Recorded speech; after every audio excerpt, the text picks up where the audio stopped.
times. We do want to talk a lot about Origin progress. We're going to talk about the bridge status update today. We're going to talk about land staking, some esports, and we're also going to talk about this bear market and probably share some stories from the past, because as we all know, Axie was born in a bear market, and it's actually something that we know quite well. So, first things first, like Alex, I feel like I haven't been talking to you that much recently. We've had so much going on. What's been going on in your quadrant of the Axie world? Yeah, maybe a good time to set some, I さあ、 guess ちょ to っと qualify 今日 a は little bit ね、 what I actually do. これを解 I'm 説していきたいと思い handling ます like a lot of the strategic side on the business side and Axie. So on the fundraising side, the crisis management when actually the incident happened. So yeah, I've been pretty busy on my end of the company, of course, lately. I have a まあ、 something ハッキ to ングの say こともあっ in た the んで、 community いろいろ side 忙 as しかった well. です But と。as we're scaling the company, my side is getting less and less outward facing, I should say. うん、 So で、 that's 最 why 近 I 忙 haven't. しく But っ I've also て、 been 僕のサイドからあんまりこうみんなと顔合わせて会話することができませんでした。 That's good. That's good. We're growing. We're maturing. It's good. All things are improving. まあ、こ How の about you, Jiho? You're much more forward facing. I mean, そう、こっちのサイカーではね、基本的にファイナンシャルとかビジネス担当ですね。 and how much you get done outside of that. And I'm always impressed at your ability to multitask. Yeah. It's been hard times, but these are the types of environments that define our legacy. And it's kind of nostalgic for me, right? Like Alex and I, we've only really seen each other for 3 days in the last two years or so. Most of our Axie journey, in 2018, 2019, parts of 2020, they were ゾーンさんこんばんは。 in a bear market. These are the types of まあ今ね、とにかく今すごいベアマーケットだし、今全体的に辛い時かもしれないけれども、こういう時こそ一番何かを気づく時だって言ってますね。 It's important. Obviously, it's not a cure-all for communication. In the early days of Axie, it was possible for us as co-founders to basically speak to the entire community by just hanging out in the Discord. Those were amazing times, but times have changed. Twitter, Substack have been helpful for scaling communication, but I think there's a lot to improve on as well. So. まああとは今まではコミュニティとディスコードで会話したりとか交流するのもできたけど、そこからいろいろ進歩して今ではツイッターとかサブスタックの記事とかを通して交流もあるけれども、そこからもさらに進歩すべきだって言ってますね。 Times when Jeff and Alex would be fighting over tasks to do because there wasn't enough in the pipeline for everybody to share the load. Obviously, we've moved on to bigger and better things, but any nostalgia for the old times? ね、オリジンへのなんかトランジションも含めて、昔から新しいものへと変わっていきましたが、それについてどう思いますかねって。 Like I work a lot with other entrepreneurs as well, and I see there's a lot of hopeful individuals coming into the space. They see that there's an opportunity, and there definitely is. I think this bear market right now is here to really, it's going to shake things up, right? I mean, we'll see a lot less projects kind of coming into the space with like massive big mints. And trying to capture a lot of value and like more of a flight to quality. And I think that's really where Axie Infinity will shine. I've seen some comparisons to Axie Infinity being the Bitcoin of blockchain gaming, which to me kind of makes sense. I mean, we've been here for the longest. We've proven through various bear cycles and now big incidents as well that we can recover. So it's always a battle, I think, in this.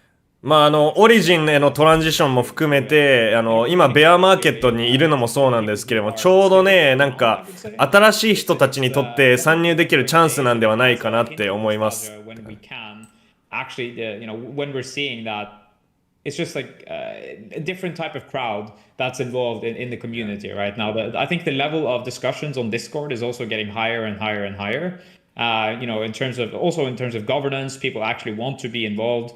Try to do something and overall I think I'm very bullish about the future, but yeah, it's going to be a couple of rough months ahead over here, especially I think in the broader industry.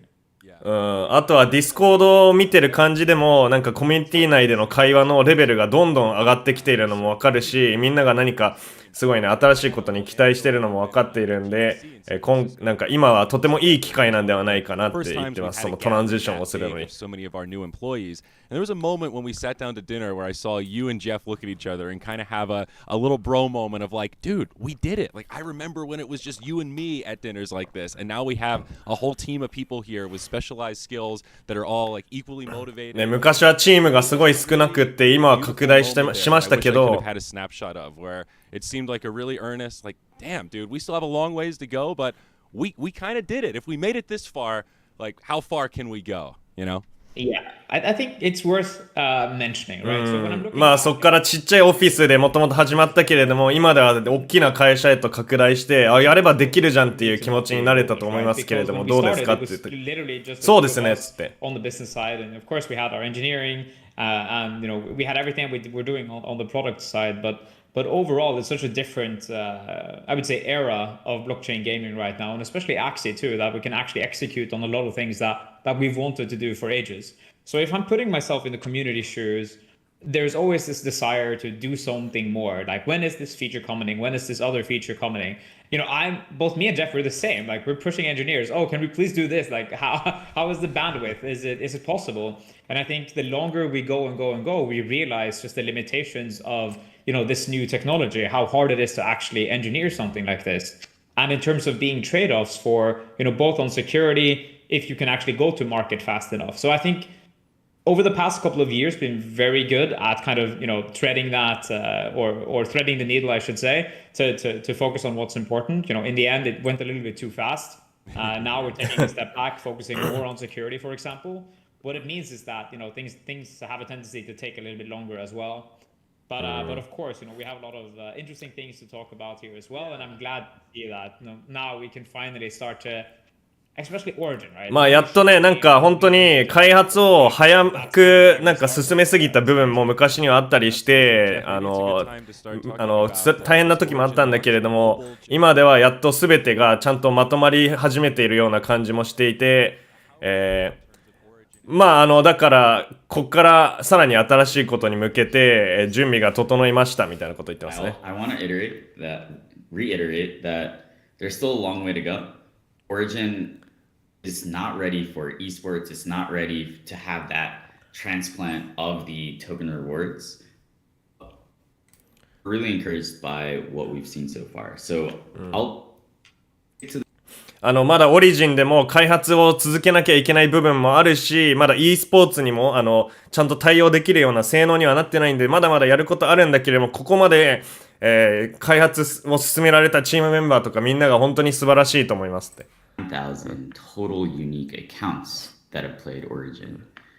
There are currently 268,000 monthly active users. 今1ヶ月で26万人のアクティブユーザー。Weekly active users was actually just around 40,000 last week. 4万人の1週間のアクティブユーザー。40 to 160,000. And so, yeah, we're really encouraged, right? Like, remember, this is, right, basically 550,000 people that have played Origin with no monetary rewards, right? 今まで合計で55万の新しいオリジンアカウントが制作されて、それは全部SLP リワードがない状態でプレイヤーが来ましたと。で、そうそう、シーズン報酬もない状態でそんだけでプレイしてくれましたと。Actually, adding in the economy, pouring some oil on the flame. And been really impressed by the Origin team. They've been shipping update after update. So far there have been 4 patches. These patches have introduced balancing updates, tempo updates, even art update, right? で今までアップデートでオリジンのペースを早めるアップデートだったり、and many bug fixes. So バグ修正であったりとか、いろいろやってきました。I've seen the community giving so much feedback in such a well-structured way. People making Excel sheets and sending them directly. でコミュニティからも Excel シートにフィードバックを書き出してバグとかをこう送ってくれる素晴らしいメンバーたちもいますし、ってコミュニティの community feedback and really making sure that that gets in front of our games. だからこの間にコミュニティからベストなフィードバックをゲットしてさらにいいものを一緒に築いていきますと。It's a lot of data to crunch and we get it from a lot of different sources, but that feedback has been pretty amazing. And one thing that I definitely want to touch on is feedback about adding more competitive layers to the game, either being able to save resources or some sort of a drafting mode or maybe even both. And we hear you loud and clear on that one. It's been a very popular piece of feedback, and we've been exploring different ways that we can start bringing some of that mind game element into Origin, and hopefully check some of those boxes for those really hardcore competitive players that are missing the mind games a little bit. まあやっぱ V2 の奥深さをまだやっぱ好きなプレイヤーも多いので、そういうのもちゃんと取り込めるようなゲームにオリジンをしていきたいですね。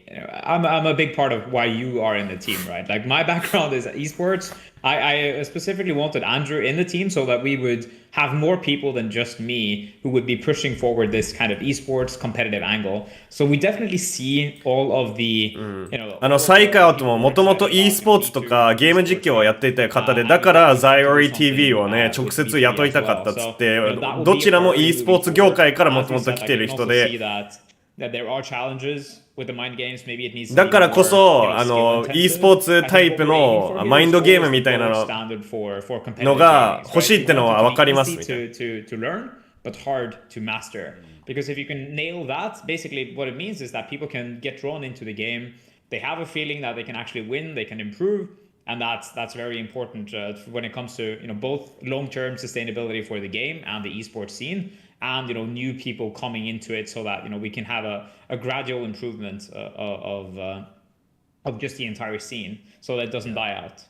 Definitely. And it seems like in retrospect, it was definitely the right decision to separate the launches between desktop and mobile. Having that 5 or 6 week buffer. まあそうなんですよ。だから結局長期で見た時と新しい参入者を迎え入れたい時にちょうどいいバランスのゲームを作っていきたいと言ってますね。That process has felt pretty smooth, and like Jeff said, there's been a lot of balance patches and a lot more to come. Obviously, we're not done yet tweaking this thing, and as more players compete and we get more of that feedback, then we have more data to work on, and of course, every change creates ripple effects. So it's not just as simple as, hey, this ability is really powerful, let's turn it down. That has ripple effects where sometimes other things have to be adjusted. So it is going to be a continual process in terms of collecting this feedback and then implementing balance changes. Because まあそうだね。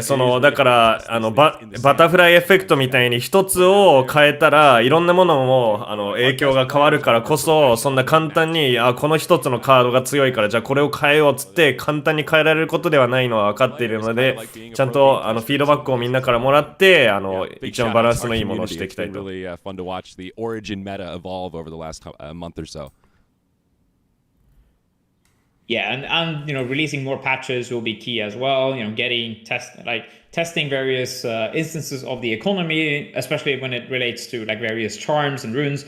How does that make for a balanced game in the end? So what we're trying to avoid is a situation where the game is massively pay to win. So it has to be balanced at certain aspects. So assuming you have, leveled up to... まあそうですね。だからめっちゃ課金をしたことによって勝てちゃうゲームなんかには絶対したくないので、ルーンやチャームなんかを使ってそのゲームの汎用性とかを幅を広げていけるようなゲームにしたいと。I think, for me, Clash Royale is a good example of a game that somehow, works as well, both in terms of, the free-to-play aspect and the fact that it is competitive and skill-based.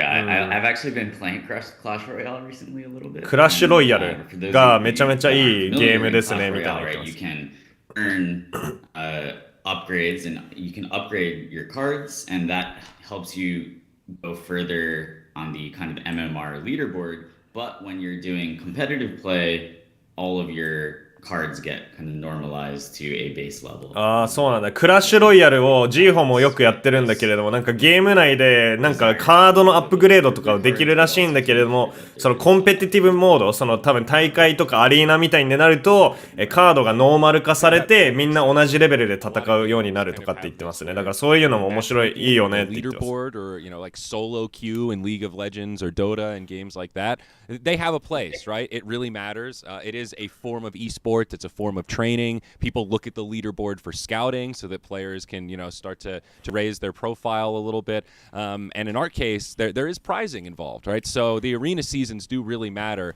However, they are palpably different from tournaments, where sometimes you need a tournament to be a little bit more normalized, have that clear playing field so that you know exactly who the best player is, and it doesn't come down to, who's got more of, X charm or X rune or whatever it is. But yeah, working on that for sure. Last note on Origin, I wanted to ask Jeff about the current plan for balancing. Are we going to do something similar to what we did for Axie Classic? Like once we get Season 1 started, is the idea to Origin のシーズン1が始まったら、その後に今までの V2 のパッチみたいにオフシーズン中になんか改善したりとかするアップデートをするんですか？ building out a live operations team. 今ライブオペレーションチームを制作中です。These teams are in charge of running like でこのチームは the operations around launching patches, ローンチアップデートのローンチとか in-game events like special weekend things, インゲームイベントとか週末のイベントとか surprises, サプライズ系とかを実行してくれるチーム。 that's being built out around this. でこのチームを作ってますと。 It is very important for us to have a very, very clear and well-structured process around balancing. でこのバランスのプロセスもすごく構成のよくしたものを作っていく必要があると。Axies that they're buying, paying actual money for. So and breeding decisions. So yeah, it is important for us to have a well-structured process. I envision it and expect it to be similar to what came out of V2 near the end. V2 と似たようなことをやっていきたいよね。V2 の後半で行っていったようなアップデートをやっていきたいということですね。ブリーダーとかみんなお金払ってるんで、ちゃんとそういうのも考慮した上でバランスのできたアップデートをやっていきたいと。When I'm looking at what's happening with Axie, we barely started. 新しいコンテンツを足したりとかもしていきたいんですけども、アクシの歴史を見ていくと、僕たちはまだ全然始まったばっかりですと。And then in the off season or even during seasons, we could do other special things as well. So having that, I would say that the live operations muscle being more, stronger inside the Axie Infinity team will be very, very important. なのでこのライブオペレーションチームがより力強くアクシーのチーム内で働いてくれることによって、all sorts of different things. Like right now we're specializing, we're growing, and we're using this time very, I think in a nice way to make sure that just the team can handle scale.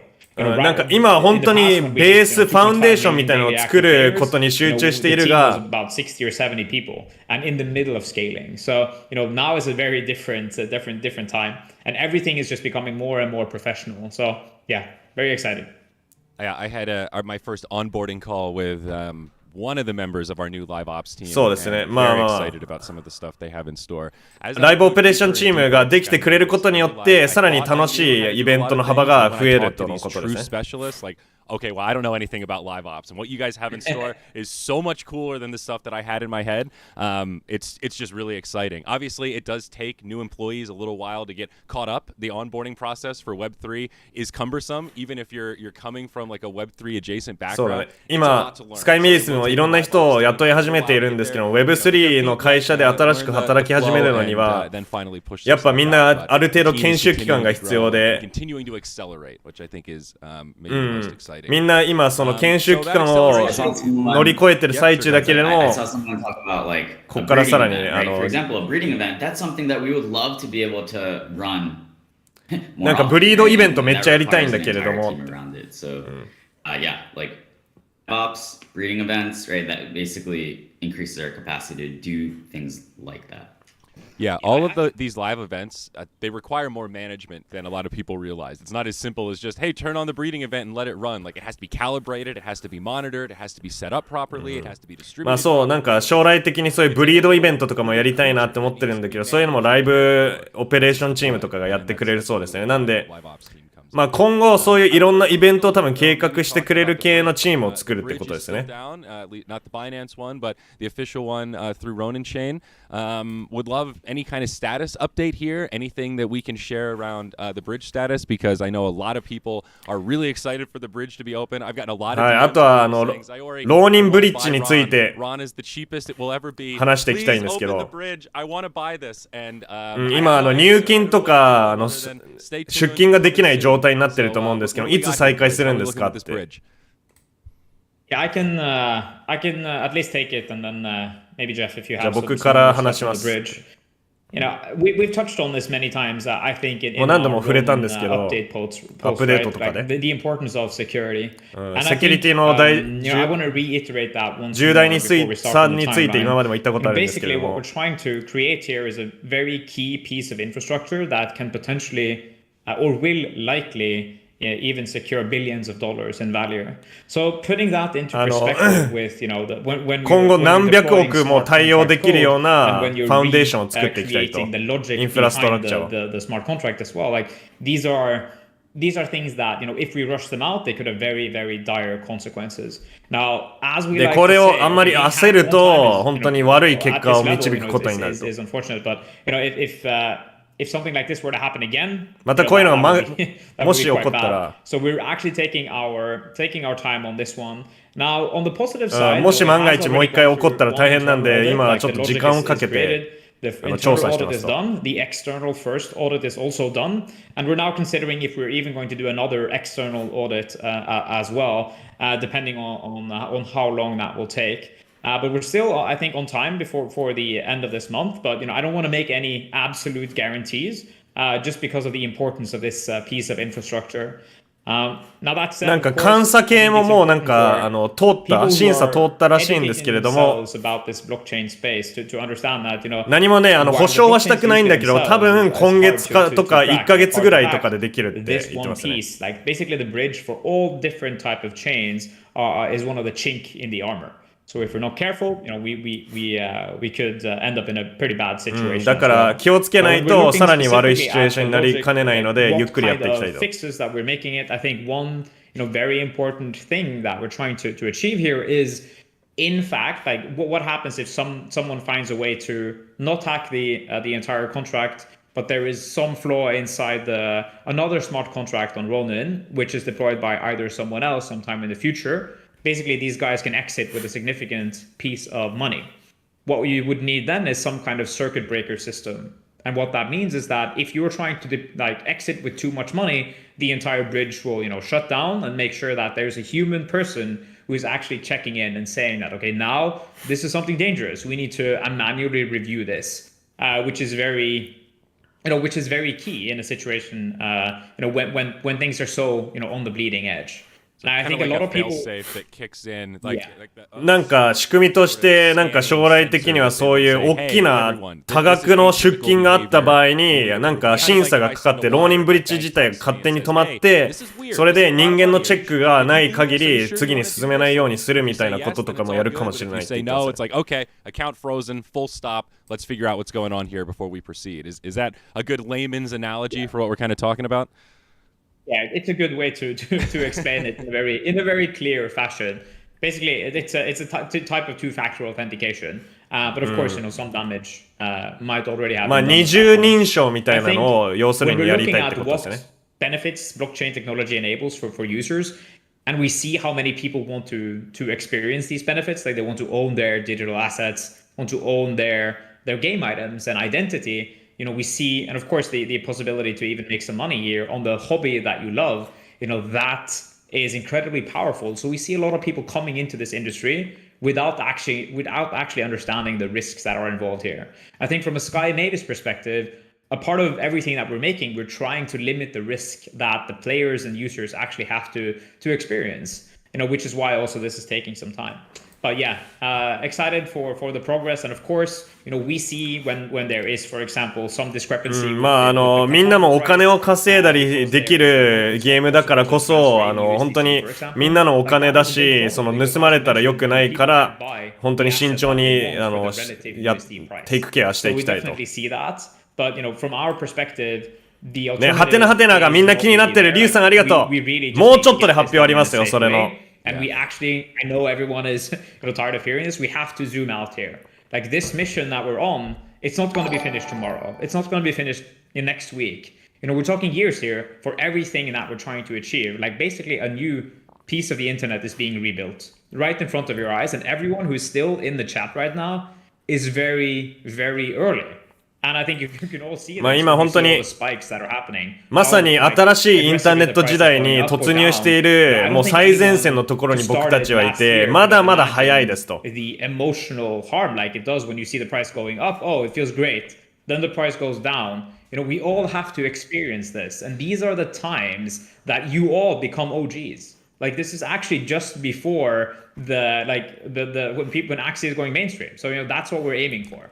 そうそう、マーケットのが上がった時に気分が良くなったり、マーケットが下がった時にこう落ち込んだりとかっていう、こういうのをみんなも乗り越えていかないといけないと。で、そういうことを乗り越えたことによってみんな OG になると。で、OG ってのはまあオリジナルギャングスターって略なんだけど、要するに古参みたいになるってことですね。their decks or any of these other things, it's really just a game that exists on another blockchain. In our case, there's a lot of moving parts that we have to secure and make sure that full stack is operational, scalable, and ready to bring new people into the ecosystem. So it is just a lot. We've got a lot on our plate right now, and it is going to set us up for great success in the future and let Axie and Ronin maintain its spot as a leader in the space, especially for NFT gaming.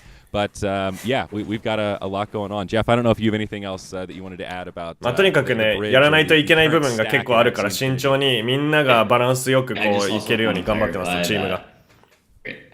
時報から何かありますかと。After speaking with engineering, the goal is still to have the bridge up by end of month. That is still the goal. 今月末までにローニンブリッジを再開することがゴールです。One of the questions that I've seen a lot is right, okay, why don't you just add more validators, right? That was the root cause of the problem, right? Like, why can't you just じゃあバリデーターとか増やせばいいじゃんっていう意見があったんですけど、でもそんなもうちょっと複雑で、circuit breaker system, which is kind of like a 2FA, and in order to add that, we actually have to write a new smart contract for the bridge. It needs to be made sure that it's safe, audited, etc. So that is why we couldn't just, hey, we added more validators, and reopen the bridge, right? It's a lot more complex. そうなんかバリデータ増やせばいいじゃんとかっていう意見があったけれども、そういう例えばバリデータ増やしたり服従認証とかをやるためにはいくつもの審査を乗り越える必要もあるし、そんな1日とかすぐにできることじゃないからそのパッとはできなかったっ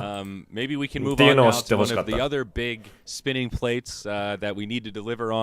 Land staking. じゃあランドステーキングについて話したいと。We're really excited about. We revealed rather the current status of land. There were a lot of folks that were a little bit disappointed with what Phil and I had to say on stream. So we very quickly announced that okay, land staking is a thing. We will be able to lock up our land and get some sort of a yield in terms of AXS per plot. This is temporary. プロットごとのステーキングみたいなのがもらえるとのことなんですけれども。Meaningful gameplay function attached to that AXS allocation.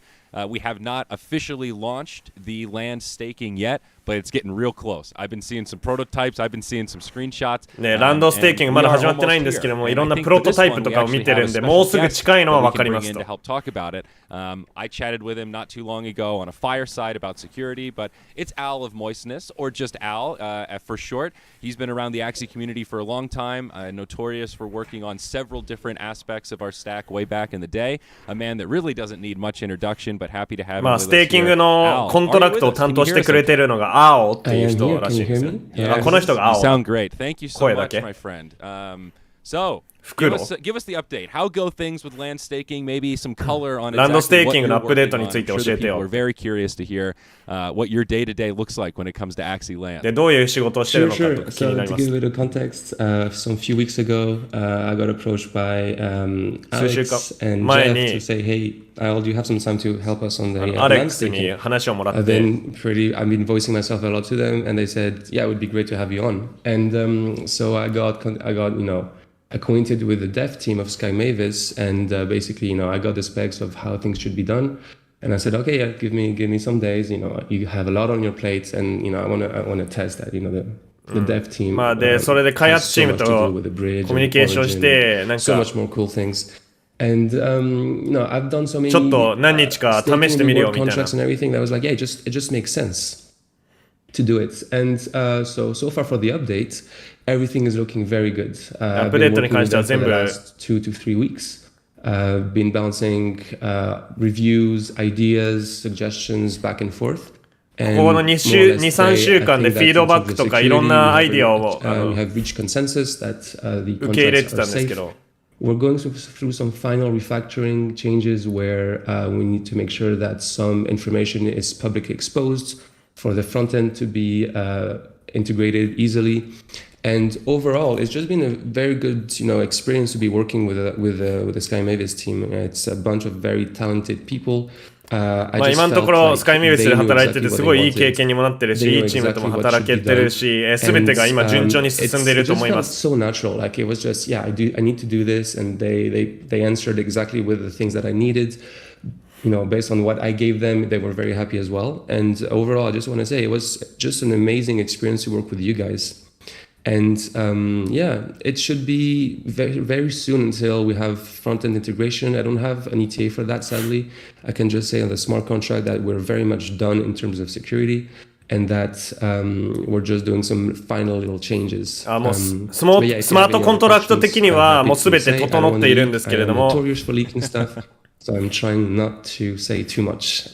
今ここで間違って変な情報をリークしないようにちょっと言葉を気をつけてるんですけれども、本当にあとちょっとだけなんかゲーム性のところをなんか調整したらもういつでもリリースできる状態ですということですね。I'm always very timid. I'm always looking at Jeff for approval. Like, can we tell him? Can we tell him now? But yeah, that was a great update. Very glad to hear that the back end is looking good. Jeff or Alex, I don't know if you have anything specific you want to add about バックエンジニアの準備は良さそうって Most of my questions aside from when, but it sounds like we're not going to be answering that exactly here. いつ出るのか聞きたいんだけど、まあそれについては to summarize, right? 教えてくれないよね。 The technical work is almost done. もうちょっとで終わると。 Contract side. Owl has been doing an amazing job. I'm actually in the chat where he's working with our engineers. Owl はね、本当にいい仕事をしてくれましたと。 To see a community member and our development team working so seamlessly together, I think it's a great indicator of the future where Sky Mavis is working very much hand in hand with the community.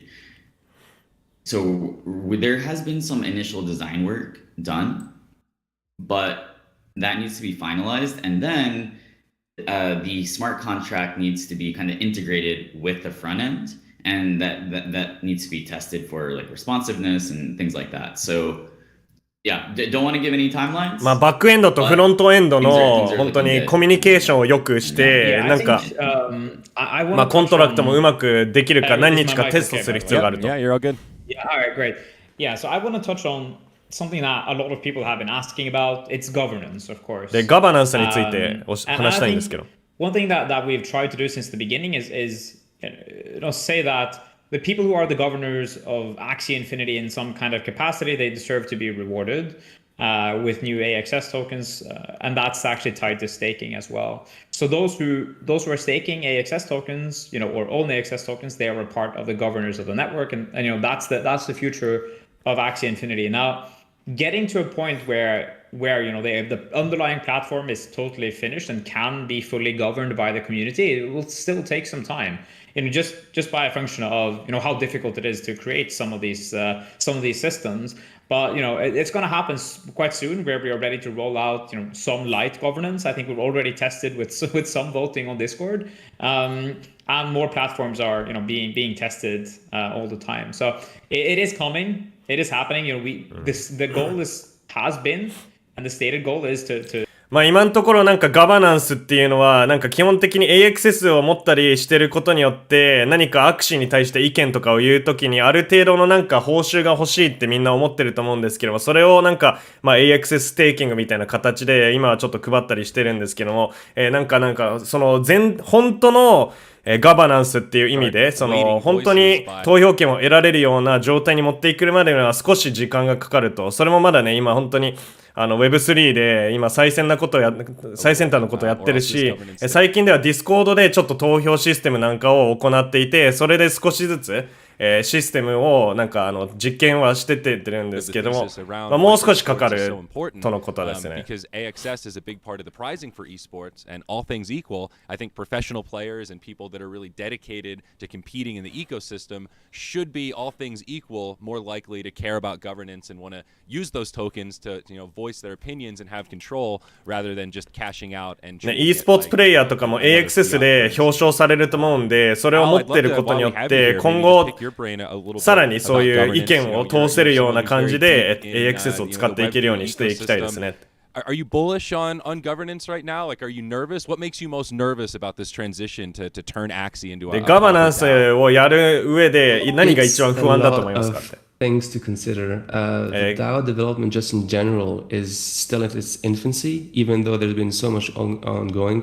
One of the projects I work with まだガバナンスというもの自体がwhich is something that could easily be integrated with まだちゃんと確立されたものではないので、この Web3 のにとって。with a peer-to-peer greeting system.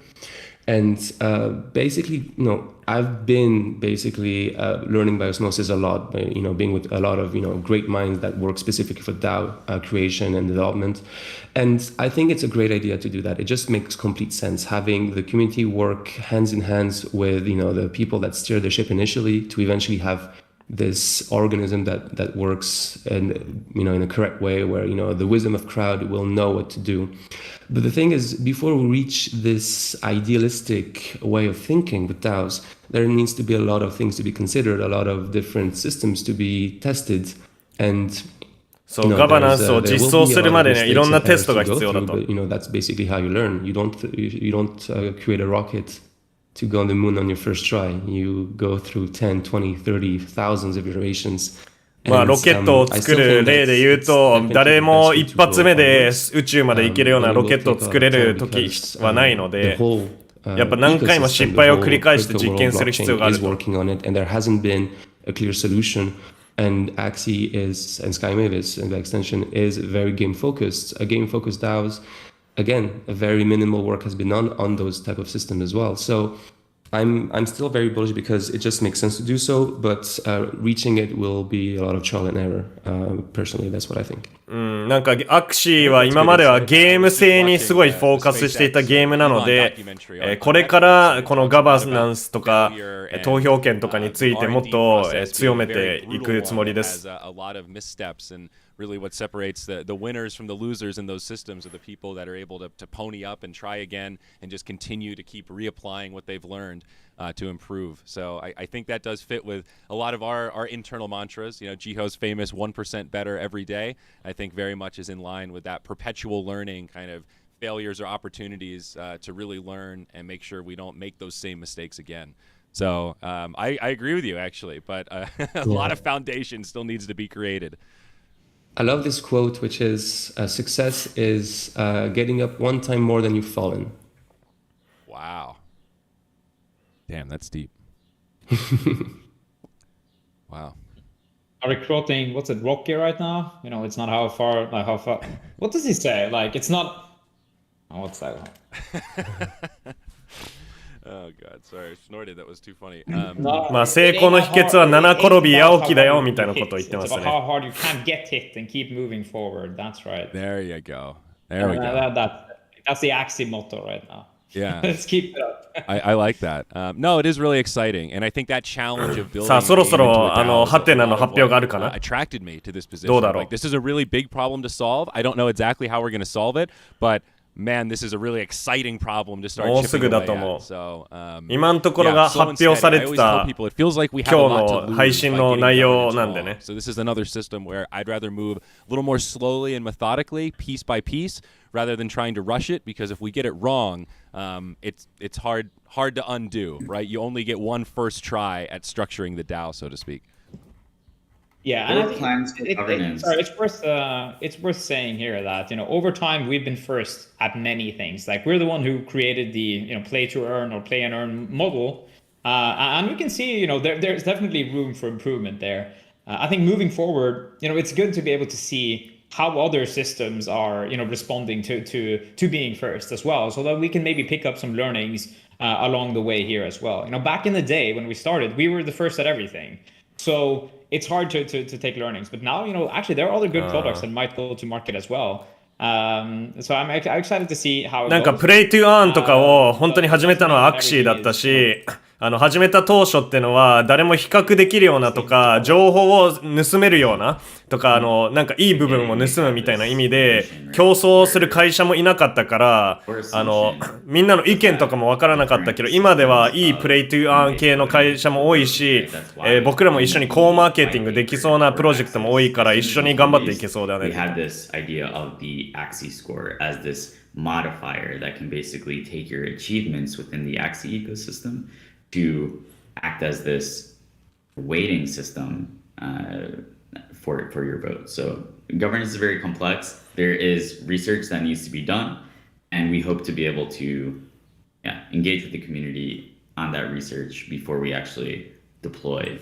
ガバナンスはすごく奥が深くってさらなるリサーチが必要になるんですけども、それを実装する前にコミュニティともそのリサーチを一緒に共有して意見をなんかもらってから実装したいとのことですね。And all of your hard work in the Axie ecosystem. I know the community is really excited about the land staking update, and I know a lot of people feel at ease knowing that you were one of the masterminds behind the smart contract. So sincerely, thank you, man. We would not be here in the same capacity without you. Wow, thank you. It's been a pleasure, and I do hope that I get involved as much as possible in the future, and potentially write as even more cooler smart contracts and get to work with you guys more. So thanks again. Enjoy the rest of the stream, guys. And question mark. Yeah, when is that happening, actually? You're going to have to stay tuned for that one. You're going to have to watch like everyone else, Al. No, I don't know what it is, actually. Question. Fun to keep people in the dark, that's for sure. について All right, well, let's keep moving right along. We mentioned esports earlier, and maybe this is a section where I'll talk a little bit more, but wanted to keep people up to date because we are in a really unique time right now for Axie. We're switching from Axie Classic to Axie Origin. For pro players, this is really complicated because all of the earnings are still on Axie Classic. We still have a grant active where most of the tournaments are because Origin is not quite ready. It's like just getting there to be able to start experimenting with some tournaments. We're doing an Origin championship in the Philippines that was kind of inspired by the Creator Cup that we did in December last year. So that's going to be a lot of fun. We'll have the broadcast talent announced for that very soon. 16 players, 8 invitations, 8 qualified directly from Philippines. It is going to be live in studio again. So we are continuing to ramp up esports, continuing to plant seeds, but this is admittedly just a challenging time where folks are afraid to go all in on Origin because they know a lot of things are still going to change, the game's still being tweaked, there's big balance changes, so it feels scary to start breeding for Origin, but they also recognize that Origin is the future. I don't have the exact elegant solution here other than this is a transition period, and we appreciate everyone's patience, everyone's feedback while we continue to work on this. 今はV2 からオリジンへのトランジション期間だからみんな辛抱強く待ってくれていること本当にありがとうございますとのことですね。We are going to wait for this grant to wrap up. We've still got about a month left of tournaments, maybe about a month and a half. Most of them will still wrap up on Axie Classic. Make sure that the competitive integrity is intact. You know, we're not doing anything where we start with で Axie Classic. そうオリジンの e スポーツに関してはもうIf you started in Classic, you should finish in Classic. If you start in Origin, you should finish in Origin. This won't be the last esports grant either. We do have some big announcements in the pipeline, and later this year, I think we're really going to dial up the grant. I've been talking to a lot of グラントっていうアクシー e スポーツをサポートする支援プログラムみたいなのがあるんですけれども、それをこの上半期だけではなく、この下半期もやっていくし、さらにでかい資金を使って e スポーツを拡大していくつもりです。But we're making good progress. I also wanted to give a quick shout out to a couple of our organizers that did really great work. Quest stepped up and did a really amazing tournament. The Axie Joy folks. で今クエストとかフィリピンのクリエイターカップみたいなのでオリジンの大会もやってみたことあるので They've really evolved and they started as this little tiny hey we do scholarship tournaments and now they're just a full-blown tournament organizer that's working with us directly on production. The Beat Invitational was another one that that players said was very well run and very well organized. So we have had まあそう、各地でいろんなオリジンの e スポーツの大会が、まあ今実装されてて、すごいうまく進んでいるそうなので、It's because they're run by community members who are learning how to run tournaments for the first time. And like, this is really how we scale this thing. We have to teach で、コミュニティメンバーによってそういうのも全部オーガナイズされてるから、みんな少しずつ習ってきて、学んできてて、成長してきてて、で、他の人たちと情報も共有して、みんなで少しずつ今気づいてきてますみたいな。Sorry for that long-winded little spiel about esports, but teams are feeling good, feeling bullish, and despite the kind of road bumps here as we make this transition, Axie Esports is still full steam ahead, and we're seeing some really cool storylines start to evolve. Yeah, I want to shift gears a little bit and talk about something that we just actually discovered on the main Axie Discord. You know, it's related to the recent incident that we had where a bot was compromised. It was just like actually announced by Me6 that one of their employees was compromised, and then they used that access level to send out a fake mint link to various other servers. So Axie Infinity, among others, I think Moonbirds or something along those lines, were also among those who had activated Me6. You know, as it goes out, what's going to happen is more and more of these attack surfaces are going to become apparent. You know, we are taking every single precaution that we can to limit these attack vectors. But the reason why, you know, what's happening here is that, you know, there's actually a ongoing, at least it feels like a war against the entire crypto space, right? Where people are trying to scam others, and it's something that everyone needs to be aware of. You know, when you are in the space and you are trying to, you know, when you're trying to make it basically, or you're trying to navigate all of these new things, you know, that when you're custodying your own funds, it also includes a lot and significant risk. So when something turns out to be like seems to be too good to be true, you know, you probably need to do a lot of research. You know, Axie and なんかこのサイキャオから報告でっていうか注意点で、なんかボットかなんかがアクシーを偽った嘘のリンクみたいなのをいろんな人に DM かなんかで送ったっていう報告をもらったらしくって、それについて今調査中らしいんですけども、なんかアクシーだけじゃなくって、なんかクリプト業界全体に対してなんか戦争を起こそうと思っているなんか輩たちがいるのかわからないけれども、今本当にたくさんのクリプトに、投資しているような人たちに向けて、そういうボットが嘘のウェブサイトとかを送ったりしているんで、Web3 にいる人たちは本当にそういう点にもかなり気をつけてくださいって言ってますね。And also, you know, make sure to educate your friends, family, everyone else that, you know, there is a risk if you click the wrong link, if you accept that transaction or sign that message. You know, you can possibly lose everything that you have. ね、間違ったリンクをクリックしただけでもしかしたら資産を失う可能性があるから、本当にこの業界ではそういうことについて気をつけてください。Even for, you know, communities that you're a part of. Hey, I've got this great NFT and there's a drop coming. Double, triple, quadruple check that you're using the official links from an official source. Verify those links with other places that also seem like official sources. You really can never be too careful. And I like the way you framed it, Alex. It feels like there's a war against Web3 in general. You know, it's not even just us specifically, but, you know, there's a lot of folks that, for whatever reason, aren't a fan of the technology that we're working on. But yeah, great PSA there, Alex. And maybe this is maybe a good segue to sort of our final topic, talking about this bear market a little bit, and maybe sharing some inspiration or words of advice for folks that are struggling with this. You know, for a lot of people, this is their first bear market. They've never experienced this before, and it is scary. I will say my first bear market, you know, 5 years ago or whatever it was, I paper-handed. I hung on for a while, and then I dumped and said, all right, crypto's dead, moving on. And, you know, here we are. I came on back, and obviously I have some regrets about being weak in those moments. So I've learned some hard lessons anecdotally, but I know you guys have been through way more than I have when it comes to bear markets. Yeah, I mean, we lived through this, right? Me and Jeff, we lived in the same room. We didn't have any money almost. You know, we almost went bankrupt at the time. It was a bit of a shit show. You know, what I remember most of that is It's kind of true. Like the road is, the journey. なんか今ベアマーケットだし、初めてベアマーケットを経験してる人たちも多いと思うんで、かなり辛い経験をしてるかもしれないと思うんですけども、僕たちもかなり、何回もベアマーケットを乗り越えてきたし、なんか本当にクソみたいな経験でしたとかって言ってますし。Have discovered when you suddenly come into a lot of money, or especially in these bull markets, when things seem to just be flowing in your way, you actually appreciate it a little bit less. So sometimes it's good to zoom out and see, actually how unique is it to be able to even be in the crypto space right now when you see like the potential and everything here, like the underlying fundamentals of blockchain technology, what we're actually here to create has not changed, even in the past 6 months when the market is going down.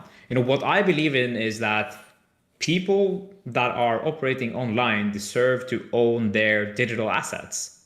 That also means their game assets. And that is by extension your digital identity.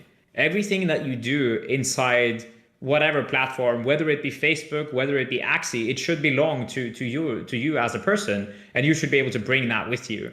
Not necessarily to use in everything else, but as memories, as things that prove what it is that you do. いろんなベアマーケットがあったけれども、僕らは常に開発しているものとかやるべきことっていうのは変わってないって言ってて、やっぱ僕らの目標っていうのはデジタル資産を所有権をみんなに持たせること。When suddenly friends keep saying, "Oh, this is just a scam," that this is actually when you can find true friends in the space. Because when you look around yourself when the price is just going up, everyone is で、こういうマーケットの時とかっていろんな周りの人たちからいやお前とかがやろうとしてることってスキャムじゃねえかって言われるかもしれないけど、そういう中で自分の true friend みたいな本当の友達なんかを見つけることができると。Why do I have it here? Like, does this make sense? Is this a solid product? Do we believe that this game or this startup can actually make it? There is a reason why investing in startups and like early stage companies has been kept for the sophisticated investors. It's because most of these companies, they will go to zero. And that's just a fact of how hard it is to make a company in this life. There are so many things that can happen along the way. Suppliers, you run out of money, you get hacked, or all of these other things are reasons that companies go under. The longer that a company is alive, the longer, it's at least more likely that company will stick around for a longer period of time. So I guess that is kind of what I want to say in this. And of course, go out, touch some grass, try to spend a little bit of time outside. It's very, very important, and try to reset yourself if you find that it's coming into your やっぱWeb3 がいろんなプロジェクトはやっぱあんま成功しないで資金もなくなってそのまま終わることも多いからスキャムって言われることが多いんだけれども、長く準備をしてきたプロジェクトほど長く生存すると思っているんで、安心してくださいみたいなだし、こういうベアマーケット中はたまにはちょっと外へ出てみて草原で寝っ転がって草を触ってみたりとか、そういう経験をするのもいいよって。What we're doing here, and in the bull market it gets so easy to be caught up in chasing gains or these new collections or whatever else, and if you're looking at those collections right now with a lot of regret or like, oh my gosh, why did I buy this stupid picture that I don't even like or that I'm embarrassed to have, this is a really good time to start reflecting on what was the process that led you to make that decision, and how can you create a system that will help you to prevent yourself, save you from yourself in the next bull market, next time this happens. Because if you watch crypto long enough, you realize it's all cycles. This stuff does just cycle. There will be other bear markets, there will be other bull markets, and as long as you're learning from each one and improving your personal ね、みんなコメントありがとう。ちょっと集中しすぎて全然コメント読めてなかったけど、ありがとうございます。結構参加してくれて。I remember when I made that mistake. I remember what I learned, and I'm never making that mistake again. That's really powerful stuff, and those are the people that come out of these bear markets a lot stronger than they started. まあね、もうそろそろ発表あると思いますよ。Yeah, Jeff. So, yeah, my bear market story. I put it on Twitter. I think it resonated with some people. I'll tell it again here, right? Where I came into crypto in December 2017. That was like the Pico top of ICOs. まあこれG 法が今改めて自分のベアマーケットのストーリーについて教えてくれてるんですけど、これ前にツイッターで報告してたんで、翻訳したものも出てますよね。From that moment, ETH went from 1400 in January of 2018, all the way to basically $80 in December of that year. And by that time, I was working on Axie, and we had raised some ETH for the Origin sale. I remember sitting in an address that we could look at, and I remember almost every day, probably every day, let's be realistic, every day, looking at it and seeing the amount go down, right? And that was literally our company's bank account online. Anyone could look at it, and it was clear that it was going very quickly to zero. So I remember when it was there was $15,000 of ETH in it at one point. I think I stopped getting paid. It was a really sad. It was actually. I remember going to the office in Vietnam. Wow. I would go on a back of a Grab, like this motorbike, and I remember those rides being so hard. Like, what am I doing? Like, I'm separated from my friends, my family. I'm in a different country. G 法はアクシー始めたばっかりの時、ベトナムにいて、でそれでベアマーケットで、$15,000のイーサリアム持ってたんだけど、それがみるみる下がってってゼロになるのを、見て、で給料がもう自分に払われなくなり始めて、で何もなんか交通費とかもないから。なんかベトナムのそういうなんかバスの後ろにねこうしがみついて家に帰ってる経験とかがあって、これをやってる時に俺は本当にこんな遠くの奥地で何やってんだこんなことしてみたいなって思ってたらしくて、本当に辛かったって言ってますね。Very humanizing experiences, right? And crypto is hard. It's hard for all of us. And it feels amazing sometimes when things are going well, and it feels really, really bad when things are going poorly, right? And yeah, I think all we can do is make sure that we control what we control. You continue to get up every day. You're frugal. You don't waste money. You get 1% better. You go outside. You exercise. You spend time with your friends and family. Right, you need to separate your crypto identity with your real world identity as well. Like, you can't let that spill over into the real world. That's just gonna, right? It's just gonna be a toxic cycle. あとクリプトにいる時のアイデンティティとリアル世界のアイデンティティは別物にした方がいいと。Right, like you need to be yourself. You gotta be yourself. Seep into your personal relationship. 自分らしくなる必要がある。Toxic, and that's going to be far worse than losing money. で、クリプトのアイデンティティで生きていくと、ベアマーケットに左右されて、それはすごい毒だから良くないよって。I had one identity, and it felt like my entire psyche was ride or die with how I performed on any given day. And if Twitch chat are the people reviewing your performance, you're going to have more bad days than good days. Let's put it that way. And it was really powerful to me to realize Andrew and Zyori can be slightly different entities. There's a huge Venn diagram there, and they influence each other, but sometimes it's good just to check out and have that separation and kind of compartmentalize your online identity and just, and enjoy an ice cream with your friends. It's the little things. It really is. It seems so silly. まあ要するに僕だったらあるちゃんっていう Web3 の自分があって、それとは別のリアル世界の自分があるみたいなことです。Simple, basic, easy game and have a night with your buds. That's where I go at least. さあ、もったいぶるね。もうすぐだと思うよ。Yeah, one thing is also, I think, worth noting here, and I mentioned it about finding friends online. The real issue is that actually if you go somewhere to vent and you try to vent online to the people that you have been chatting with in a bull market, I think that's really when people see your true personality.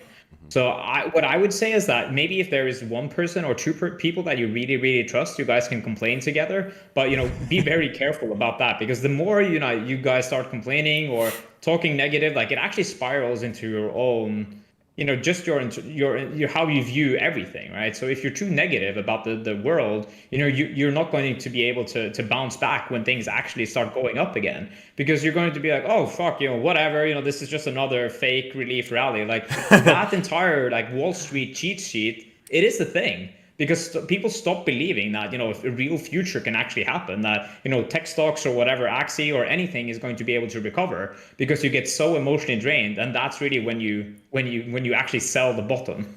So, nobody knows if the market is going to go up or down in the medium term or short term. But what we do know, at least historically, that things will improve over time if you truly believe in the tech and this industry, and if you think that people deserve to own the digital items and assets, you should probably stick around in some kind of capacity. But then zoom out and come back once you are in a better mental state. Now, I think that's kind of the final word I'll say on this one, because I know there's a lot of, hey, question mark. Yeah.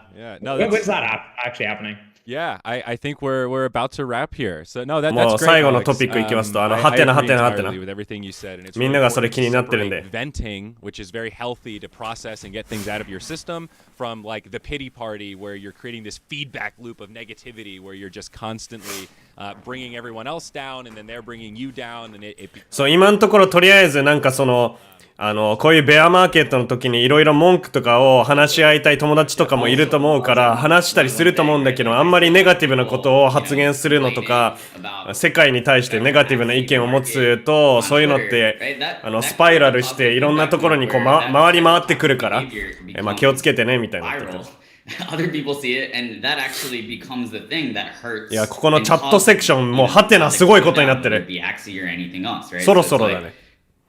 Not to say that you should be, always positive, but sometimes, right, like when you put those negative emotions out there on the internet, it negatively affects other people, and that hurts the project that you actually care about. If you didn't care about it, you probably wouldn't be complaining about it, right? So let's just find constructive ways. 岡山さん、ナイスパです。おはようございます。こんな翻訳ライブ待ってましたって。いや、ちょっとね。Always a pleasure to do these dev chats when we get the chance. Always great to hear from the big brains. 会話と会話の間に隙間がないから全然翻訳をこう挟む時間がないんだけど。Sky Mavis, and now the team is so big. I actually treasure these rare moments where the three of us get to sit down and rap for an hour. So very much thank you to both of you for your time. Thank you everyone. よし、じゃあこれからだよね。これから発表が来るよ。Enjoy what we have next. お金が絡むと凶暴になるような人の差が。お、これ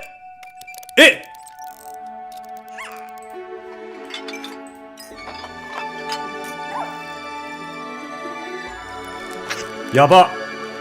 アニメーション超綺麗。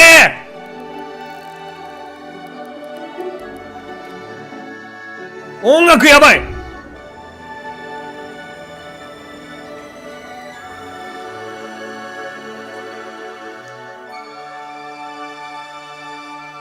アクシーコンが来たーこれか、ハテナの発表って。アクシーコンバルセロナスペイン9月7日から10日2022年開幕です。 All right, just kidding. It's not over yet. You think we're going to drop that and then just walk away into the post show? 俺が消えた。2022. It is official. September 7th through 10th. 俺が消えた。 Barcelona, Spain. We're going to be doing it. A physical gathering of our digital nation. 3 days of Axie magic.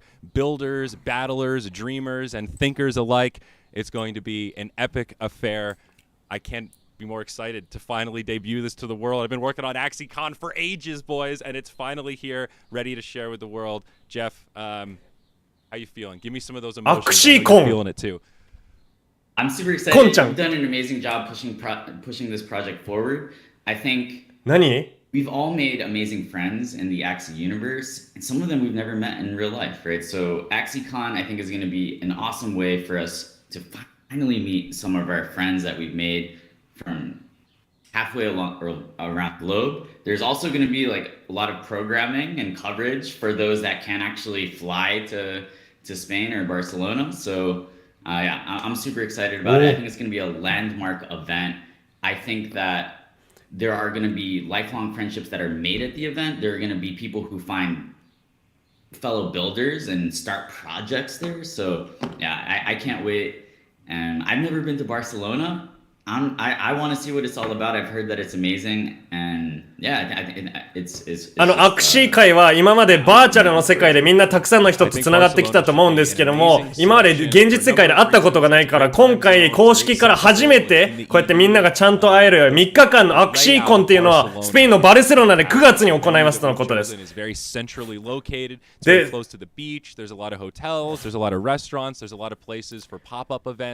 で、その3日間でいろんなイベント、大会、なんかゲームとかプログラムとかをやるし、実際にその場に来れない人たちにも、楽しんでいただけるようなオンラインイベントも同時開催するとのことです。and be a part of the magic. We definitely, like you said, are planning on broadcasting most of it. We're going to have developer panels. で、ほとんどをすべて生配信するし、we are going to have some things on site. We'll have some like governance talk rooms and a couple of other activities for the folks that are there. で、その会場で capture this and put it online. We want everyone at home that can't make it to いろんなみんなのその本当に顔合わせでこう投票したりなんか意見を言ったりするのもやるし、それも生配信するし。This is a pivotal point for our community. I really believe it. All these smaller events and meetups that Jeff and I have been attending all over the world, these have just been starters. These have been proof of concept to make sure that the hype is there, that the community wants this, and these meetups have been a tremendous success. And I'm excited to carry everything that we've learned into AxieCon, which is going to completely up the ante compared to anything. で、今までいくつもそういうミートアップとかイベントも開催してきたけれども、すべて成功に終わってみんなのチーム力を高めることもできたし、これはさらなる拡大へつながるんじゃないかと言ってます。What might be the beginning of Axie Origin esport, right? I mean, the tournament there should be, where you can meet your favorite pro players, where you can meet some guys in the team. だからプロプレイヤーと出会ったり、好きなギルドのプレイヤーと出会ったりとか。で、初めての商品とかも、マーチ売ったりとか。Now is the time to make sure that, if you ever wanted to do something in Axie, make sure to travel there. And say hi to us and be a part で、みんな来るから、今までアクシーで何かやりたいなとか、アクシー系のプロジェクトやりたいなって思ってた人たちはぜひ来てくださいと。replay and like, oh, maybe I should see what this Axie thing is about. What we see and hear about Axie Infinity meetups is that, this is real. This is a thing that has impacted the lives across, so many different people across the world. それで会いに来て話してくださいと。It can impact, possibly everyone, right? So, I really do believe that Axie Infinity has the potential to be, the Pokemon of Web3. That's the inspiration for when we made this. アクシーはポケモンの Web3 のポケモンになる自信がありますと。These Axie assets is unique. And, being a part of that community in real life, I think is something that people have been missing. で、そのコミュニティを現実世界の一で体験することを今までアクシーはまだ実現できてこなかったと。Learn more about who are the people and the investors that are behind this project. I think there are many different things here that if you go there, you will learn more just about everything. で、来てくれたらどういう開発チームとかどういう投資家たちがいるのかっていうのも分かりますよ。Specific to AxieCon, the esports element, how that's going to work, how you can qualify, the speakers, the keynotes. This is basically your save the date, location, date, and commitment. なんかいろんなパネルセッションでスピーカーとかも来るって。As September gets closer, but of course, we wanted to make sure everyone had plenty of time to start looking at flights, looking at hotels, looking at time that can be blocked off to make the most of AxieCon. It is going to be a 3-day event. I know the 7th and 10th is 4 days. September 7th will be sort of a day zero welcome. We're going to have some sort of like a welcome kind of 9月7日が Day 0のウェルカムデーで9月8日から10日間の3日間ですね。10日までのSo, yeah, stay tuned for that stuff. I'm very excited to take our first steps into the esports foray. I think Origin will just be ready for some really great high-level testing from our pro players. And, yeah, this is the foundation. 9月に Origin のトーナメントもやるっぽいね、e スポーツ。AxieInfinity.com. That's going to be your base to find everything you need to know about this event. And the wait list for registration is now up. There's a button there, sign up for wait list, and you can register And そうなん you'll だ。 be on the wait list for when ticket sales are made available. So if you're interested, if you want to reserve your spot, please head over to the website and get your 今、アクシーのメインウェブサイトに行くと、この情報について見つけることができて、ウェイトリストにサインアップできるボタンがあるそうなので、それをクリックして、チケットのウェイトリストに入ることができます。Can't wait to hang out with you guys in person. And yeah, like, let's keep building. Like, I think we've been on a little bit of a return to normalcy, actually, right? Like, where, we had a really hard March and the rest of crypto was doing okay. But then now it seems like we're actually kind of finding our groove and other projects are having maybe a harder time than us. So I think we're racking up a string of small wins. Let's continue with these small victories. And yeah, like, we need to keep building, right? And I know it's going to be hard, right? Like I remember, right? We have that document with the snow saying, like, basically comparing this all the way back in 2020 to like a trip to Antarctica or the Arctic Circle, right? It's going to be hard. It's going to be cold. It's going to be dark. But if we win, if we succeed here, stakes are enormous, right? This is about, as Alex was saying, this is about owning our own identity. If you don't own your identity, you don't own yourself. What are you, right? Like, this is about freedom. Yeah. We have a chance, right? Like, I think I saw this the other day where someone said, right, crypto isn't here to make you rich. Crypto is here to make you free, right? Not to say that you can't make money, but I think for me, it's always been about freedom at the end of the day. And even more so than the monetary stuff. For me, when crypto was just about money, it wasn't interesting to me. I knew how to make money in different ways, right?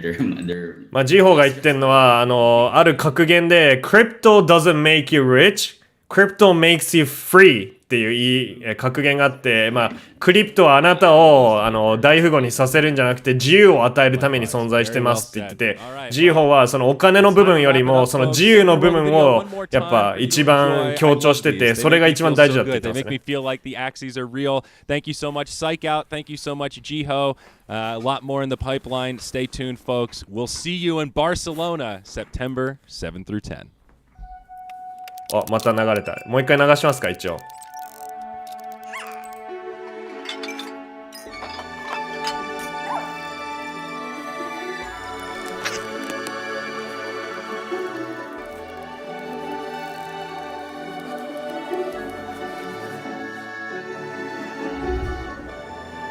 音楽いいわ。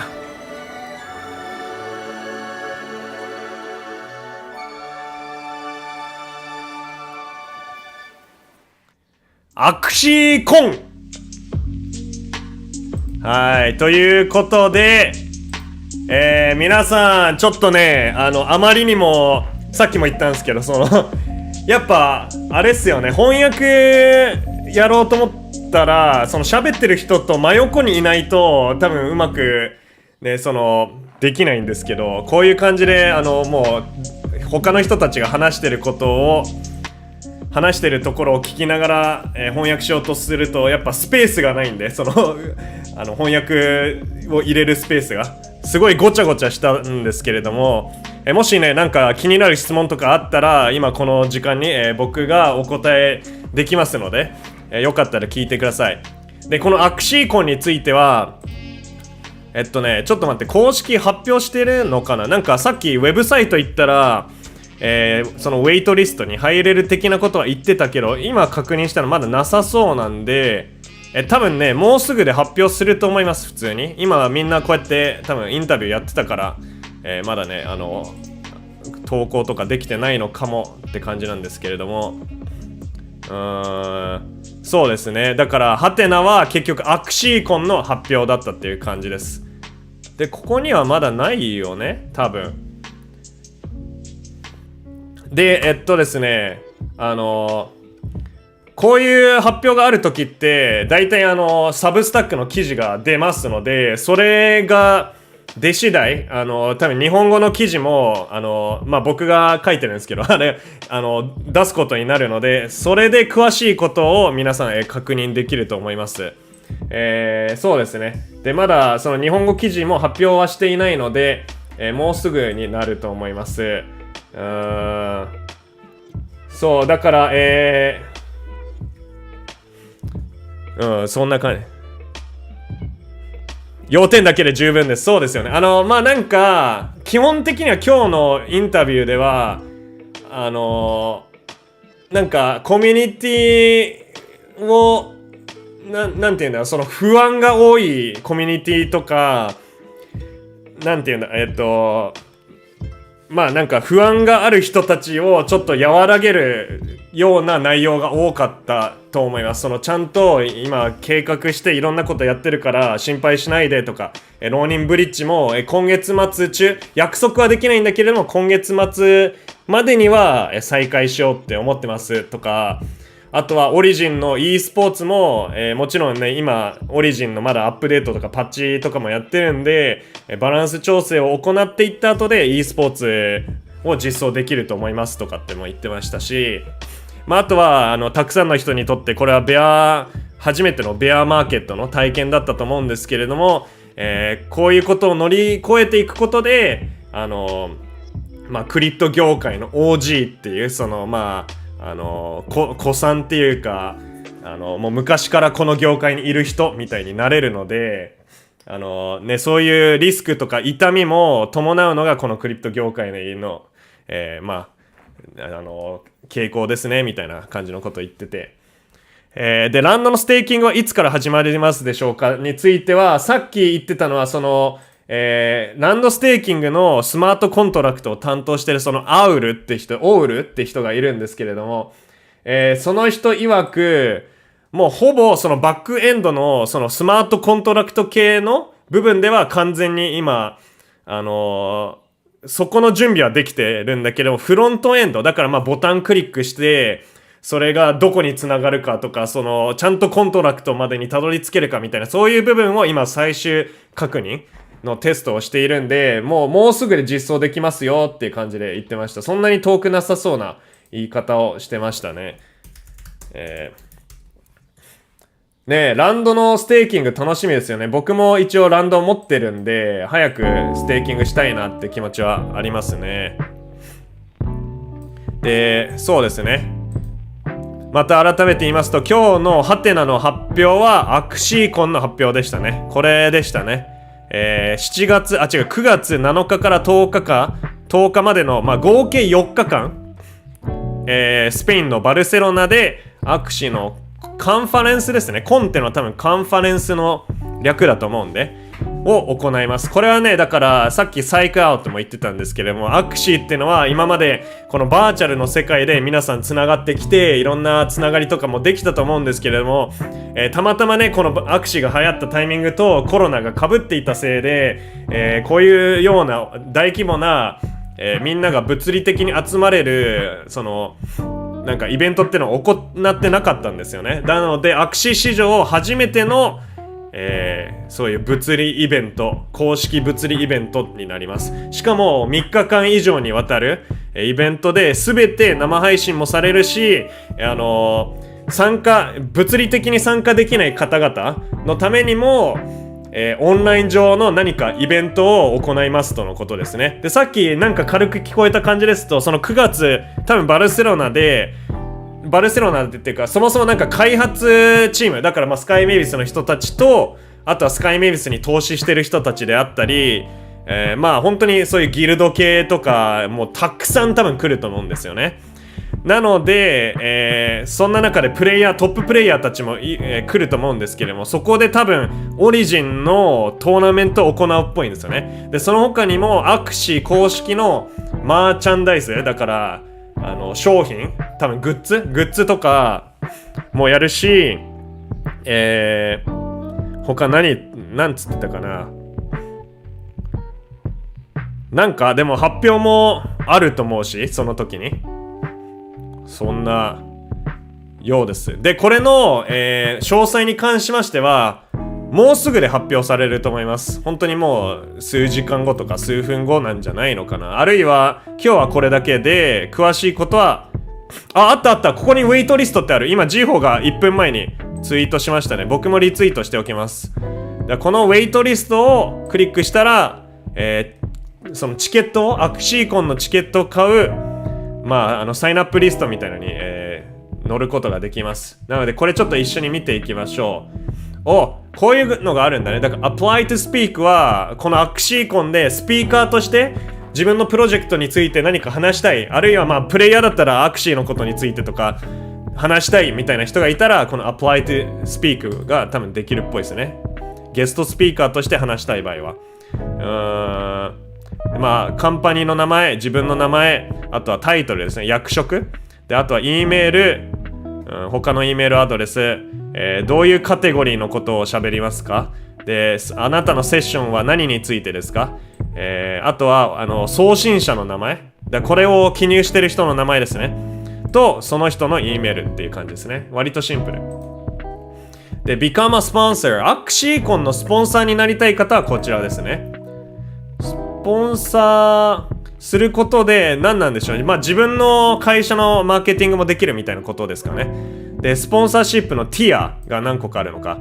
ヘッドラインスポンサーとかタイトルスポンサー。これが一番だから高いティアみたいなことですよね。あとはミッドティアパッケージ of several sponsor opportunities。だから、スポンサーシップいくつもの、特権みたいな。で、これは not sure とか、1回のスポンサーシップオンリーでいいとか、それとは違うものがいい。あとは、What sponsorship format are you interested in? どういうスポンサーシップのフォーマットがに興味がありますか？アクティベーション、経験、ブースとか、ブランディングチャンスとか、ラウンジエリア、プライベートイベント、それ以外。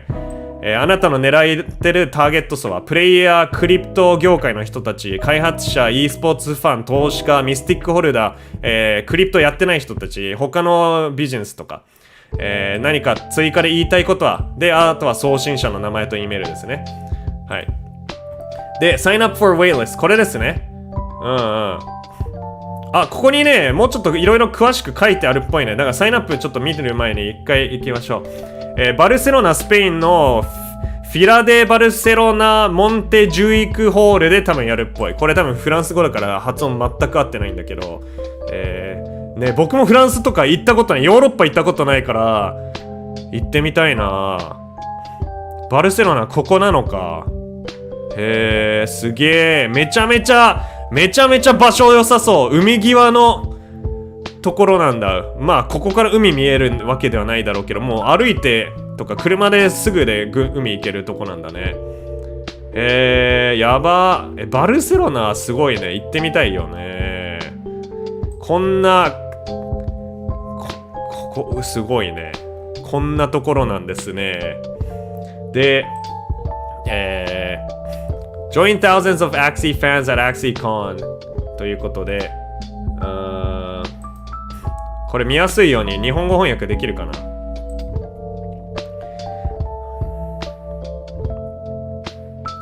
戦闘員の集まりですって、これ日本語おかしい。これバトルプレイヤーってことだと思う。バトルプレイヤー。ちょっと待って、やっぱ何言ってるか分かんないからこっちに戻そう。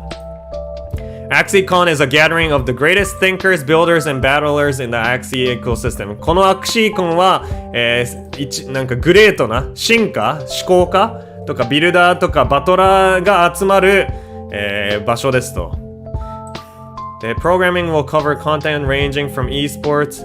だからプログラムの一部として e スポーツ、ゲームデザイン、ガバナンス、収集、コレクティングとか他のことについて話しますってことなんかな。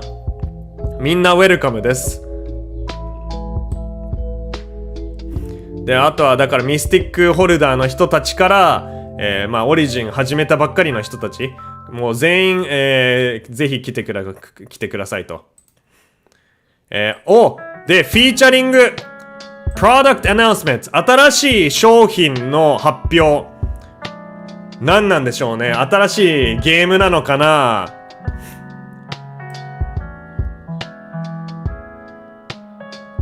新しい商品だもんね。で、エクスクルーシブマーチ、こっちはグッズだから。これが物理的な商品だと思うんだよね。だから、製品か、こっちは。新しい製品の発表。何かあるんじゃない？だから9月頃だったら何なんでしょう。今これ僕完全にYouTuber としての意見なんですけど、僕も知らないんで何なんでしょうね。9月頃にある発表ってランド系なのかな。プロダクトアナウンスメントはみんな何なんだと思いますね。あとはまあ開発者のパネルセッション、登壇ですね多分で、コミュニティメンバーのパネルセッション、あとはガバナンストークについて、さっきも言ってましたけど、みんなで同じ部屋に集まって多分本当にいよいよガバナンスについてこう物理的に話すみたいなことになると思います。あとはミスティックホルダーパーティーとラウンジ。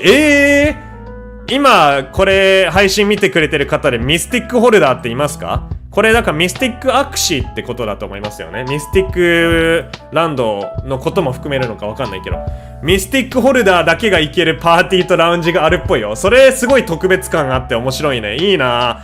今安いからその間にミスティック買っちゃうかとか言って、ミスティックとかいくらだし今買おうと思ったら一番安いのでね。まあだからスペイン行くプラスミスティックラウンジ行きたいんだったらこれの費用がかかるってことですよね。おお200万円今一番安いミスティック200万か。なるほど。どうなの？高いのか安いのかが全く分からんけどね、高い気がしますまだそしてエクスクルーシブメルチ、もう本当に限定のグッズですね。公式グッズ初めて多分発表されますねこれは。そしてオリジンワールドチャンピオンシップ、これやっぱそうですよね。 e スポーツのどうのこうのってさっき言ってたんで、オリジンのワールドチャンピオンシップやるっぽいっすよね。いやこれさねえデイヒーさんたちとかも参加したらめちゃめちゃ面白いんですけどね。リーボックスとか行くことになってるんでしょうか、どうなんでしょうかね。まあこの発表自体が今日あったから誰も知らなかったと思うんだけど、ギルドとかもなんか日本のプレイヤーたちもスペイン来てくれたらめっちゃいいっすよね。ちなみに僕は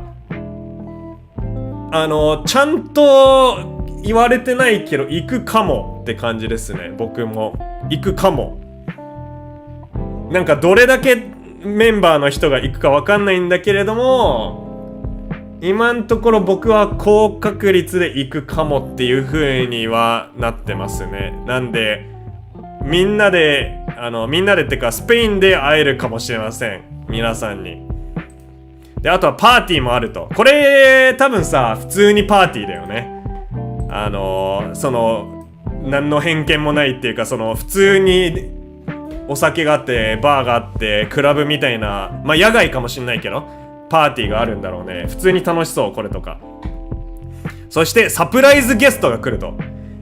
サプライズゲストって誰だ？G ホーとかじゃないんだとしたら誰なんでしょうね。イーロン・マスクとか来るのかなイーロン・マスクが来てアクシーの話したら超やべえんだけど、爆上がりするでしょ通貨とかね、リーボックス結構来るなら行こうかなって。ねオリジン初の世界大会なんだとしたらね、見たいよねそこで。ね、リーボックスアクシーコン行ったら面白そう。気になる。ユウさんとかとも一緒にね行けたらめちゃめちゃ盛り上がりそう。あとは YGG とかも絶対来るし、メタテイトも来るし、ルートスクワットでも来る人たち多いと思うし、クエストとかペリオンとかも絶対来ると思いますね。最近アクシーと交流が多いグループたちなんで一緒にいろんなことやってると思うんでねね、イーロン来たらやばいよねスペシャルゲスト誰なんだろう。サプライズゲストだってさ、この業界でみんなが分かるようなスペシャルゲストって少ないわけですもんね。あれとかイーサリアムの創設者バイタリックとかだって名前だっけはやばすぎるか。誰なんだろうスペシャルゲスト。ゲリー V とかだったらまだ現実的だと思うんだよね。ゲリー V って知ってますか？わかるよね多分。あれゲリーこの人ベイナーチャック、まあクリプト業界のインフルエンサーみたいな人ですよね。は来るかもしれない。この人はアクシーの投資家なんで。ねえ。はい。じゃあちょっと戻って。このサインアップ、ウェイトリスト見てみましょう。やり方。What is your email address? イメールアドレスを教えてください。これ、どれぐらい僕、まあじゃあテストとしてやるわ。もうとりあえず。テスト @gmail.com でいいや。で、What should we call you? どう呼ばれたいですかって。これだから本名でもいいし、普通にニックでもいいってことなんだよね。だから、あるちゃんみたいな感じで。Where are you located? あなたはどこ在住ですか？だから僕なんかは、まあ、カリフォルニア、USA って感じ。How old are you? 何歳ですか？これオプショナルなんで、まあ書く必要ないと。僕はまあ今29なんで、25から29みたいになってるのね。What types of events and programming would you like to see at AxieCon? なるほどね。もう準備はしてあると思うけど、みんなの意見を聞きたいんだ。これアクシーコンでどういったタイプのイベントやプログラムを見たいですかってのがあって、まあガバナンスについての講義っていうかディスカッションか。ガバナンスについてのディスカッション、あるいは他のコミュニティメンバーと、会うこと、あるいは e スポーツコミュニティパネル、まあコミュニティメンバーの、登壇ですよね。喋るやつ。スカイメイビスメンバーのチームと会うこと。あとは開発者のパネルセッション。登壇でグッズを買うこと。あるいはその新しい製品のアナウンスメント。これだから新しいゲーム要素だと思うんですよね。僕の予想だと。そういう物理的なものじゃなくてオンラインのバーチャルな何か発表だと思うんですよね。で、あとはパーティー、その他みたいな感じですね。まあ、何でも好きなのを選んでください。何個でも選べるのかな？何個でも選べるね。だからもう全部押しとこう、とりあえず。パーティーもちろんね。はい、サブミット。もうそれだけなの？それでサインアップできるんだ。じゃあまあ、だいたい E メールだけですね。E メールだけ情報提供すればいいって感じか。そんな感じです。チケットここにあるんだ。150ドルか、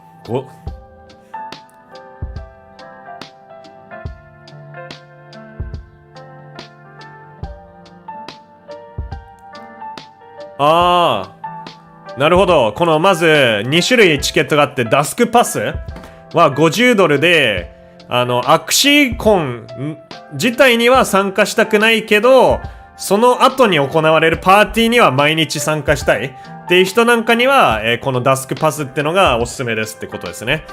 まあ、要するにこの4日間ぐらいの間、多分毎晩パーティーがあると思うんですよね。なのでそれに参加できますと。で、ミスティックパーティーにはもちろん参加できません。で、18歳以上である必要があります。ヨーロッパだと18歳以上であれなのかな、お酒も飲めるって感じなのかな。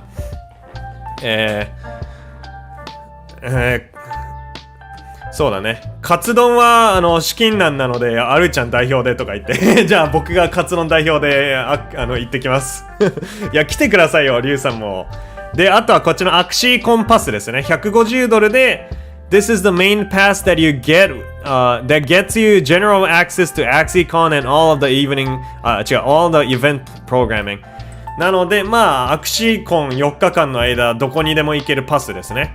で、一般アクセスとエクスクルーシブスワッグバッグ、スワッグってあったじゃん。スワッグみたいな。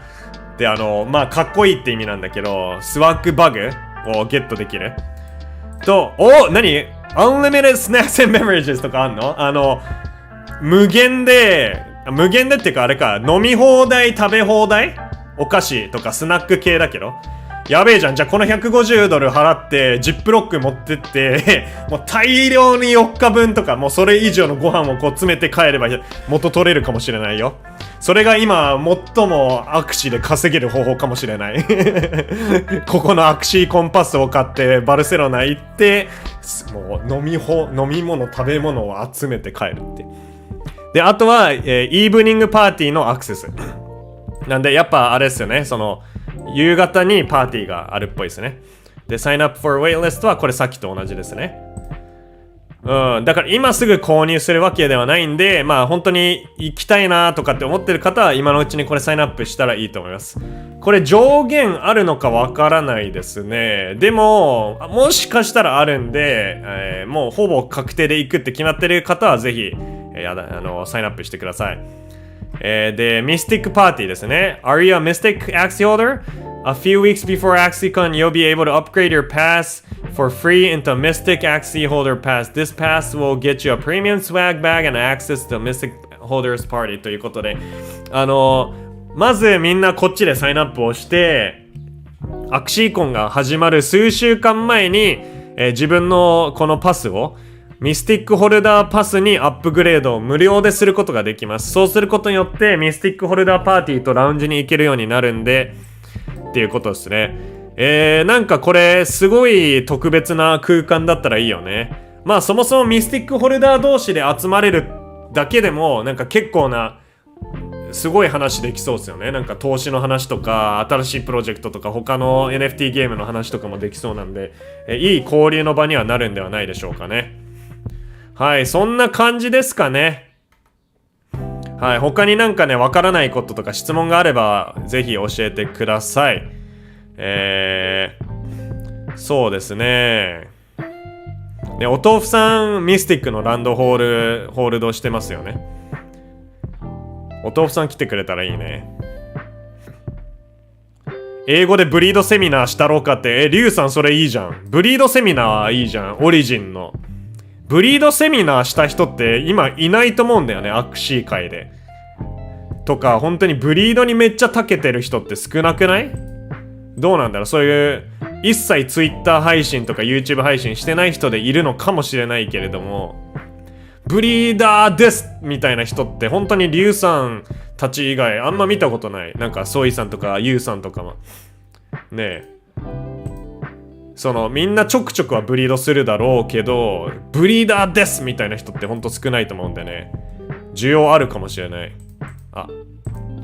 はい、そんな感じですかね。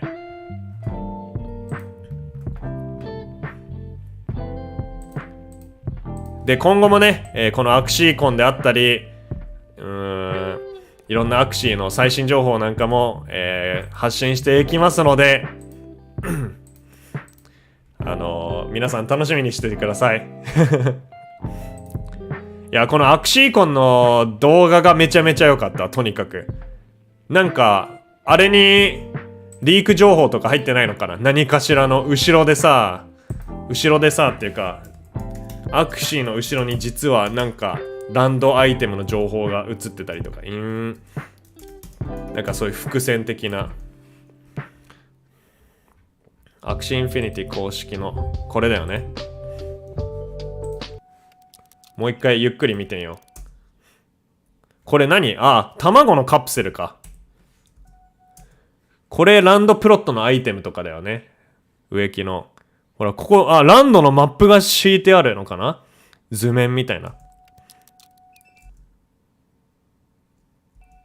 めっちゃさ、このアニメを作った人がまずすごすぎるんだけど。めっちゃなんか素材の感じ伝わるし、3D がかっこいい。すげえ。卵をビルドしてんの？これもランドアイテムのデザインかなんかだったよね。AXS？ なんかここら辺にリークないのかな？これなんかのポーション？これもなんかの岩？関係ないかな？どうなんだろう。なんかでもこれ取ろうとしてるよね。これなんかの、あれか、鉱物みたいな感じなのかな？鉱物っていうか鉱石？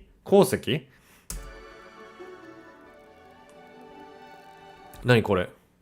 アクシー。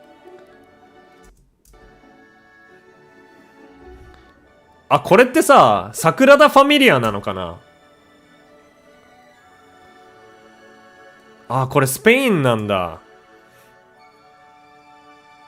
アニメーション素晴らしい。音楽も素晴らしい。誰が作ったかわからんけど。そういうのね、書いてほしいよね。その制作者の名前とか、クレジットとか。はい。じゃあ、そんな感じですかね。本日は。皆さん、最後までお付き合いしていただきありがとうございました。ね。そういえば僕、新しい動画出したんで、よかったらそちらチェックしてください。これっすね。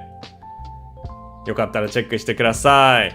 で、あとね、昨日、デイヒーさんの YouTube チャンネルにも出演しました。アルちゃんコラボということで、デイヒーさんになんとね、3時間以上に及ぶコーチングをしていただきました。